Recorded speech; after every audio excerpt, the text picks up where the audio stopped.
Bismillahirrahmanirrahim. Assalamualaikum warahmatullahi wabarakatuh. Pertama-tamanya, izinkan saya melafazkan dan menzahirkan rasa kesyukuran kehadrat Allah Subhanahu Wa Taala kerana dengan limpah dan kurnianya kita dapat meluangkan masa untuk sama-sama mengikuti program Hari Info yang telah diatur oleh pihak pentadbiran sekolah. Hadirin sekalian, penularan wabak COVID-19 masih belum reda. Lantaran itu, program Hari Info ini kita jalankan secara atas talian bagi membendung penularan wabak yang berbahaya ini. Walau bagaimanapun, insya-Allah objektif program Hari Info ini mudah-mudahan tercapai dengan jayanya. Tuan-tuan dan puan-puan sekalian, saban tahun pihak sekolah tidak pernah lupa mengadakan Hari Info ini untuk memberi penerangan kepada ibu bapa atau penjaga mengenai hal ehwal pentadbiran, hal kurikulum, co-kurikulum dan program-program yang telah dirangka mengikut kesesuaian usia murid. Sebelum saya bercakap lebih lanjut lagi, ingin saya memperkenalkan diri saya. Saya Muallimah Haslinda binti Haminullah selaku pemangku mudirah Sekolah Rendah Islam Integrasi Safinatun Najah. Bersama-sama saya para guru penolong kanan yang menerajui tapak kepimpinan untuk merealisasikan hala tuju visi dan misi Sekolah Rendah Islam Integrasi Safinatun Najah. Hadirin sekalian, merujuk kenyataan media oleh KPM bertarikh 5 Mac 2022, sekolah rendah telah dibenarkan beroperasi secara bersemuka bermula 21 Mac 2022. Dengan ini, jadual waktu bersemuka diguna pakai. Maka secara rasminya, sekolah telah mengeluarkan ketetapan bahawa tidak ada option atau pilihan disediakan melainkan PDP hanya dijalankan secara bersemuka sahaja. Justru itu, tuan-tuan dan puan-puan tidak usah bimbang menghantar anak-anak ke sekolah untuk menjalani PDP secara bersemuka dengan guru-guru di dalam bilik darjah. Tuan-tuan dan puan-puan usah bimbang tentang aktiviti anak-anak di sekolah. Bagaimana pergerakan anak-anak di sekolah? Pihak sekolah telah membuat pandu arah dan telah atur murid-murid terutama waktu rehat secara 3 peringkat di mana mereka akan makan sebahagiannya di dewan makan dan sebahagiannya di dalam kelas. Mereka juga dikawal oleh guru yang bertugas. Jadi tiada isu murid berkumpul beramai-ramai dan sesak tanpa kawalan. Begitu juga perhimpunan mingguan tidak dijalankan secara berhimpun beramai-ramai. Semua murid akan berada di kelas masing-masing bersama guru kelas mereka. Bahkan tema untuk sekolah rendah adalah alam semesta bilik darjah kita. InsyaAllah dengan kerjasama guru-guru yang berdedikasi, infrastruktur yang disediakan dan sistem yang diguna pakai di Sekolah Rendah Islam Integrasi Safinatun Najah, kami mengharapkan kejayaan murid-murid dapat dicapai bukan sahaja dalam bidang akademik, malah bidang co-kurikulum dan sasiah murid. Perkembangan murid perlulah seimbang dari segi spiritual, fizikal, intelek, emosi dan sosial. Seterusnya, semua program sekolah menerapkan nilai-nilai murni dalam pembentukan sasiah dan unsur-unsur tarbiyah bagi tujuan pendidikan yang seimbang. Assalamualaikum warahmatullahi wabarakatuh. Saya Muallimah Siti Mahiran binti Muhammad Sauli, penolong kanan pentadbiran bagi sesi 2022 dan 2023.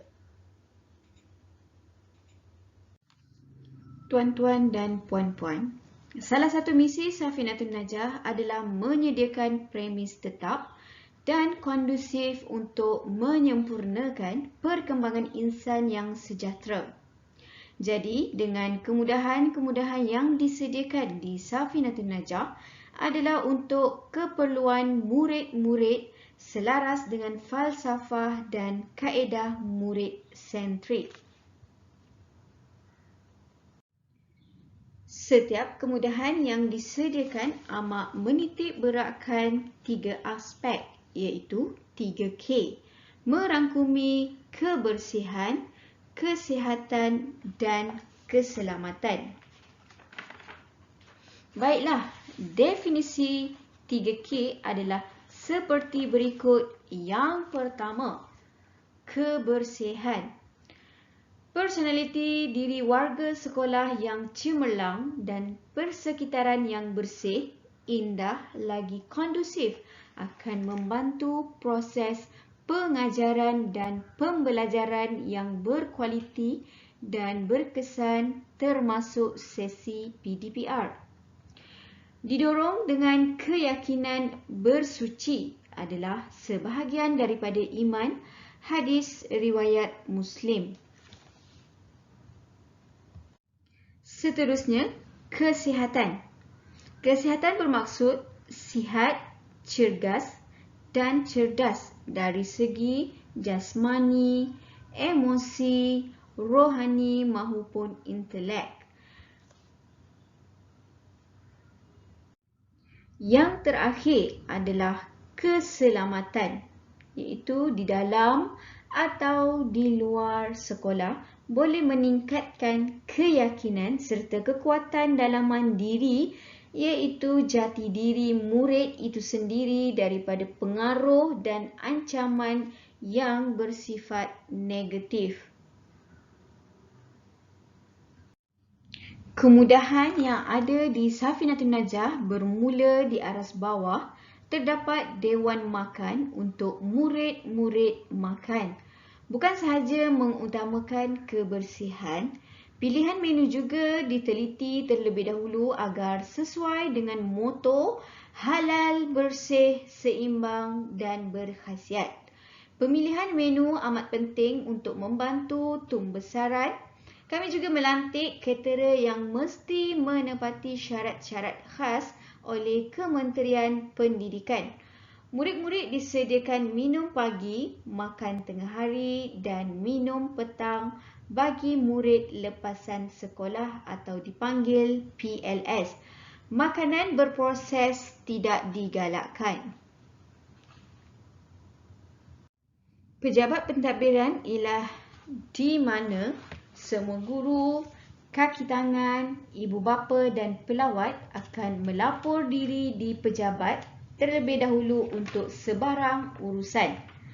Di hadapan pejabat juga disediakan tempat mengambil suhu, imbas QR Code MySejahtera supaya guru-guru, para ibu bapa mengikuti SOP yang ditetapkan oleh Majlis Keselamatan Negara sebelum melangkah masuk ke premis. Seterusnya, di dalam pejabat pentadbiran juga dikhaskan bilik isolasi atau lebih dikenali sebagai bilik sakit untuk murid yang sakit berehat sementara menunggu dijemput pulang oleh ibu bapa.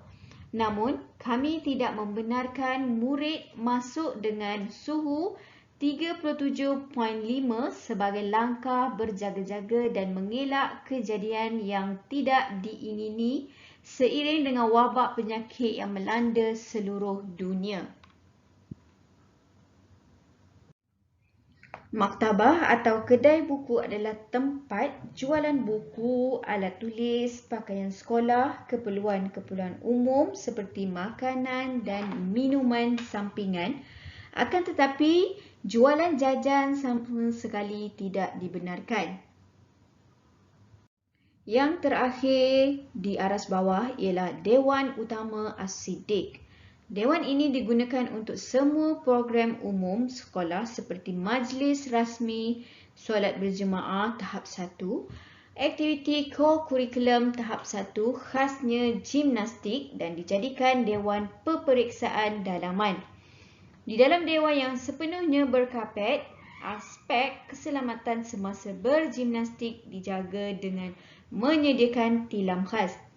Aktiviti co-kurikulum atau permainan di luar dijalankan di atas rumput tiruan supaya kecederaan dapat dielakkan semasa murid-murid menjalankan kegiatan seperti yang tertera dalam gambar.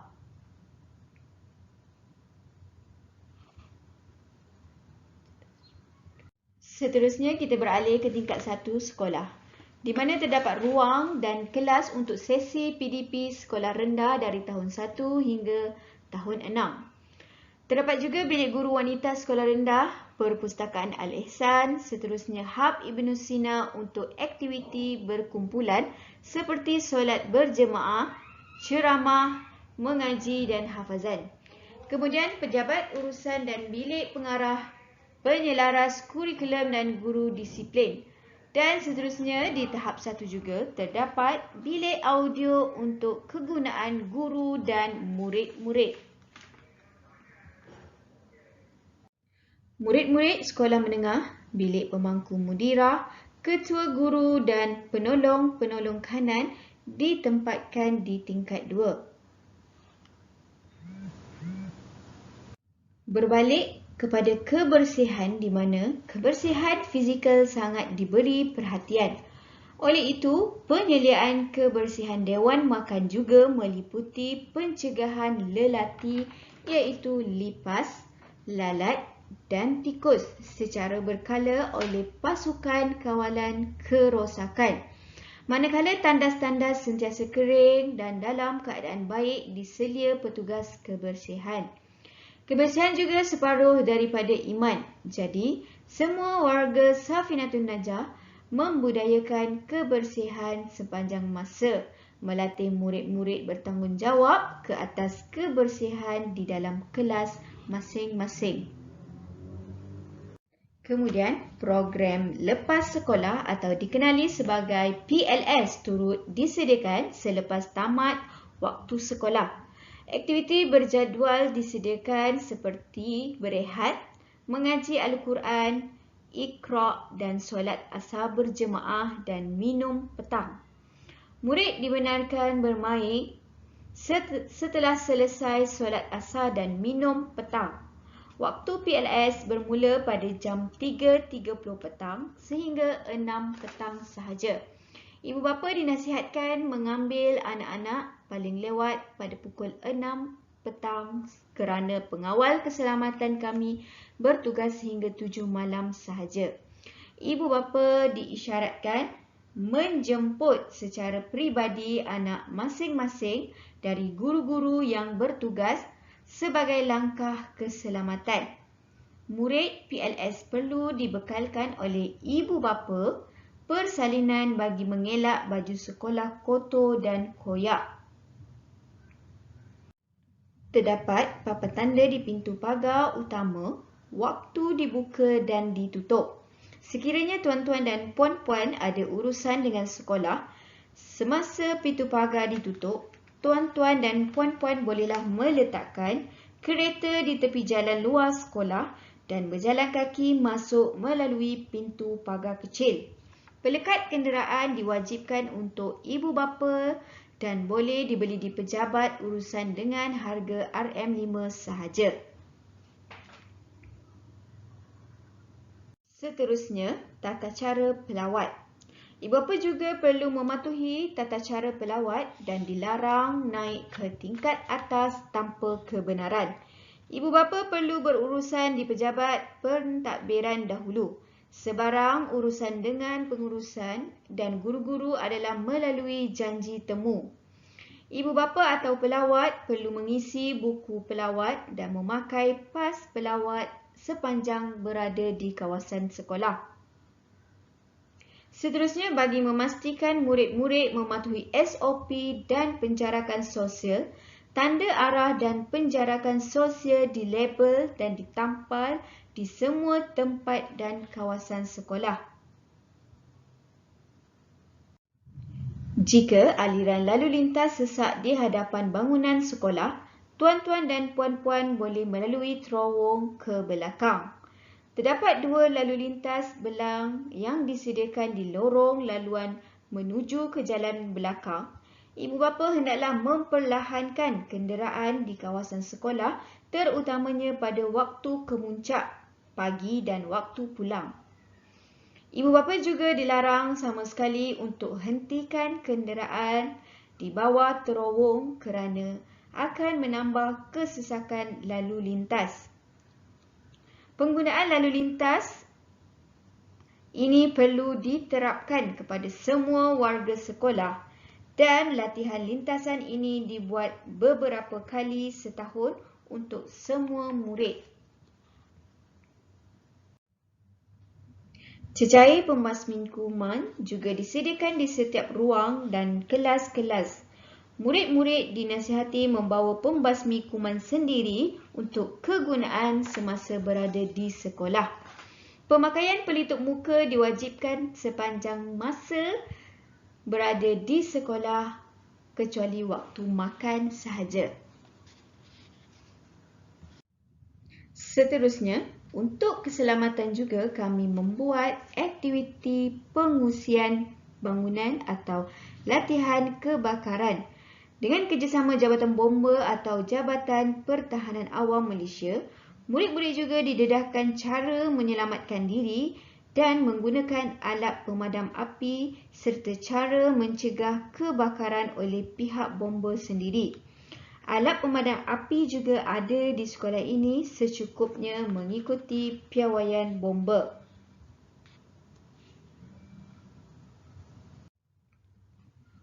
Konsep selamat dari aspek seperti kawasan sekolah yang mesra pengguna, kawalan lalu lintas yang baik, bebas denggi, makanan yang berkhasiat, infrastruktur yang lengkap dan tidak berbahaya serta sikap keprihatinan warga sekolah tentang aspek-aspek keselamatan yang diterapkan dalam suasana persekitaran sekolah bukan sahaja membuat seluruh warga sekolah merasa lebih selesa, selamat dan berkeyakinan dalam menjalankan tugas atau aktiviti pengajaran dan pembelajaran, tetapi lebih mustahak ialah ia melahirkan generasi yang terdidik lagi bertanggungjawab. Sekian sahaja ucapan daripada saya. Sekian, terima kasih. Assalamualaikum warahmatullahi wabarakatuh. Saya Muallimah Nur Syafiqah binti Johari, Guru Disiplin Sekolah Rendah Islam Integrasi Safinatun Najah. Baiklah, sebelum saya memulakan taklimat disiplin, ingin saya huraikan sedikit definisi disiplin. Disiplin ditaklifkan sebagai latihan pemikiran dan kelakuan supaya boleh mengawal diri sendiri dan patuh pada tata tertib. Selain itu, disiplin juga merupakan peraturan yang ditetapkan untuk melatih seseorang supaya berkelakuan baik. Oleh itu, disiplin adalah satu komponen penting dalam pendidikan yang berkait rapat dengan tata tertib, tata susila, keadaan, akhlak dan juga kesopanan. Antara objektif disiplin ialah mencegah murid yang bersalah tidak mengulangi kesalahan yang sama, di samping menegah murid yang membuat kesalahan daripada mempengaruhi murid yang lain. Pada waktu yang sama, memberikan peringatan kepada murid lain supaya tidak melakukan kesalahan tersebut dan juga mendorong murid-murid yang bermasalah dalam tingkah laku dapat memuhasabah diri dan seterusnya dapat melakukan perubahan. Dengan adanya disiplin dalam diri, murid dapat membentuk peribadi. Antara sifat-sifat yang perlu ada dalam diri seorang Muslim adalah akidah yang mantap, akhlak yang baik, intelek dalam berfikir yang boleh membezakan mana yang benar dan mana yang salah. Yang keempat, dapat melawan hawa nafsu daripada perbuatan yang tidak baik. Dan last sekali, seorang Muslim adalah teratur dalam segala urusan seperti dapat melaksanakan kerja ataupun tugasan yang diberikan oleh guru. Untuk meningkatkan disiplin murid di sekolah, perlu melibatkan peranan daripada 3 pihak. Pihak yang pertama, yang paling utama memainkan peranan dalam mengatasi masalah disiplin murid ialah suasana sekolah. Hal ini kerana pihak sekolah mempunyai kuasa melaksanakan peraturan bagi membendung perbuatan yang berkaitan disiplin murid. Tambahan pula, murid banyak masa adalah di sekolah. Selain itu, murid sendiri boleh membantu rakan-rakan mereka dengan mengamalkan nilai-nilai murni seperti bekerjasama, bertolak ansur dan tegur-menegur. Ibu bapa juga mesti memainkan peranan memupuk disiplin sejak kecil dengan memberikan contoh, tunjuk ajar dan nasihat secara berterusan. Ibu bapa juga perlu mengingatkan anak-anak agar mendengar dan mengikuti nasihat guru-guru. Carilah masa datang ke sekolah untuk bertanyakan tentang perkembangan pelajaran maupun tingkah laku anak-anak di sekolah, terutama apabila dipanggil atau menghadiri program. Baiklah, berikut adalah peraturan-peraturan penting untuk perhatian tuan dan puan. Waktu persekolahan yang sedia ada adalah seperti yang tertera pada slide tersebut. Waktu persekolahan pada hari Isnin, Khamis dan Jumaat, murid akan bermula pada 7.45 pagi dan tamat pada 3.30 petang. Bagi hari Selasa, murid akan datang pada 7.45 pagi dan tamat pada pukul 3 petang. Dan pada hari Rabu, murid akan bermula pada 7.45 pagi dan tamat persekolahan pada pukul 4.30 petang. Dan untuk memastikan SOP COVID dipatuhi, murid-murid akan dilepaskan secara berperingkat 5 minit lebih awal sebelum balik. Cuti dan ketidakhadiran murid-murid ke sekolah seperti cuti sakit dan kecemasan mestilah dimaklumkan dalam tempoh 24 jam secara lisan ataupun SMS, email atau WhatsApp. Di samping itu juga, bukti ketidakhadiran tetap perlu diberi kepada guru kelas. Permohonan untuk bercuti mesti dibuat secara bertulis dalam tempoh 3 hari bekerja sebelum bercuti. Dimaklumkan, cuti perayaan lain seperti Wesak, Taipusam, Deepavali dan seumpamanya biasanya akan diganti dengan Hari Raya Puasa dan Hari Raya Haji. Pasca, apa itu pasca peperiksaan? Untuk makluman ibu bapa dan penjaga, pasca peperiksaan ialah tempoh selepas peperiksaan akhir tahun, iaitu sebelum cuti akhir tahun. Ramai beranggapan pasca adalah sinonim dengan rehat, cuti, bermain, ponteng dan semaksud dengannya.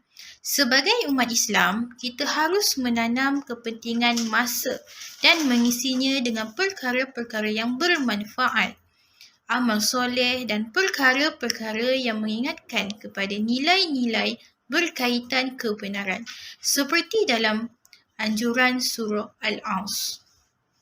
Justeru itu, di Safinatul Najah, kami mewajibkan murid-murid terlibat dengan pelbagai aktiviti positif mengikut tahap usia mereka dengan meneroka ilmu-ilmu baru dan pendedahan akil baligh serta persediaan murid menghadapinya.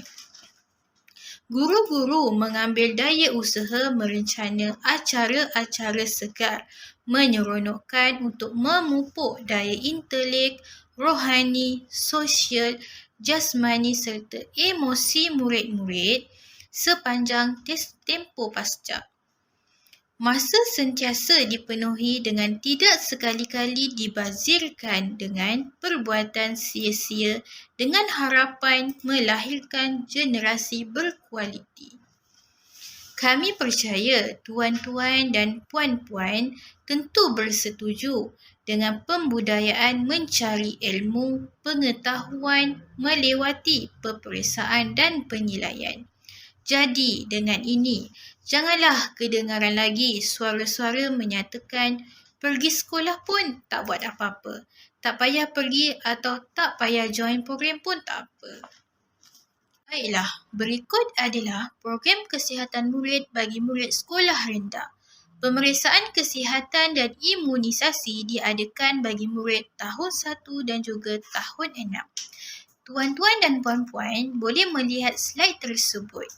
Tarikh yang akan diadakan bagi pemeriksaan dan suntikan imunisasi bagi tahun 1 pada 27/7/2020 dan pada murid tahun 6 pada 27/7/2020.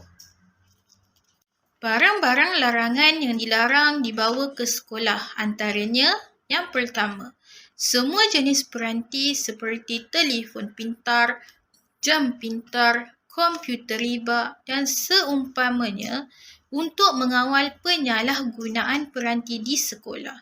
Yang kedua, segala jenis dadah kecuali ubat-ubatan yang telah dibekalkan oleh ibu bapa atau penjaga, rokok, vape dan seumpamanya. Yang ketiga, semua jenis senjata yang berbahaya seperti pistol, parang, pedang dan seumpamanya. Dan yang keempat, barang-barang mainan juga dilarang dibawa ke sekolah kecuali diminta oleh guru mata pelajaran dan hanya digunakan sewaktu mata pelajaran berkenaan sahaja. Berikut adalah pakaian rasmi bagi murid sekolah rendah tahap 1 dan tahap 2. Tuan-tuan dan puan-puan boleh rujuk slide tersebut. Pakaian murid lelaki ada 2 jenis pakaian rasmi untuk hari Isnin hingga Khamis dan pada hari Jumaat seperti berikut. Yang kedua, pakaian murid perempuan hanya 1 jenis saja untuk hari Isnin hingga Jumaat. Dan pakaian sukan sekolah bagi murid lelaki dan perempuan adalah seperti berikut. Jenis-jenis kesalahan di sekolah rendah terdapat 3 kategori kesalahan iaitu ringan, sederhana dan berat seperti yang tercatat pada slide. Kategori kesalahan ringan. Jenis-jenis kesalahannya seperti bermain dalam bilik darjah atau kawasan larangan, keluar dari bilik darjah tanpa kebenaran, mengganggu guru, mengejek rakan dan tidak memakai mask. Kategori daripada kesalahan sederhana. Melakukan mana-mana kesalahan ringkas sebanyak 3 kali. Kedua, keluar dari kawasan sekolah tanpa kebenaran dan menconteng harta benda sekolah. Kategori kesalahan bagi kesalahan berat seperti melakukan mana-mana kesalahan sederhana sebanyak 3 kali. Membawa, menyimpan, mengedar atau menghisap rokok, vape atau sebagainya. Yang ketiga, biadab terhadap guru, pengawas ataupun murid. Yang keempat, memeras ugut. Dan yang kelima, mengeluarkan kata-kata yang kesat ataupun lucah. Antara masalah disiplin yang sering berlaku di sekolah rendah seperti berikut. Yang pertama, kelakuan vandalisme seperti memusnahkan dan merosakkan harta benda sekolah. Seperti meja ditorek, menconteng meja dan kerusi, merosakkan tanda sekolah. Yang kedua, sering mengejek rakan-rakan.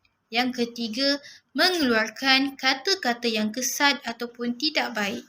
Yang keempat, berlari-lari atau melompat-lompat di dalam kelas ataupun di kawasan koridor. Yang kelima, keluar kelas tanpa meminta izin guru. Yang keenam, bergaduh di dalam kelas ataupun di kawasan sekolah. Antara bentuk-bentuk tindakan tata tertib yang dikenakan di Safinatun Najah.